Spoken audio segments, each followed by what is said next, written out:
দেশের প্রশাসনিক প্রাণকেন্দ্র সচিবালয় অগ্নিকাণ্ডে ৭ নম্বর ভবনটির ৬ থেকে ৯ তলা পর্যন্ত ৪টি ফ্লোর পুড়ে ছাই হয়ে গেছে। বৃহস্পতিবার সরেজমিনে পুড়ে যাওয়া ভবনটিতে গিয়ে এ চিত্র দেখা গেছে।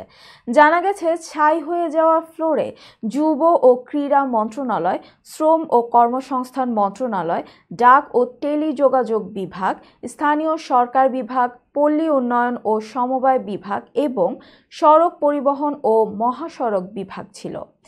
এসব মন্ত্রণালয়ের গুরুত্বপূর্ণ সব নথি, কম্পিউটার সহ সবকিছু এখন ধ্বংসস্তূপে পরিণত হয়েছে।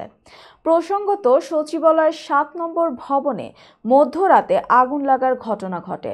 অগ্নিকাণ্ডের শুরুতে রাত ১টা ৫৪ থেকে সচিবালয়ে অবস্থিত ফায়ার সার্ভিসের ইউনিট আগুন নিয়ন্ত্রণে আনার চেষ্টা করে।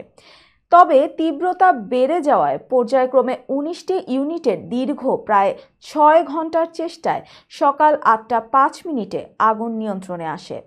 আগুন পুরোপুরি নেভাতে সময় লাগে ১০ ঘন্টা।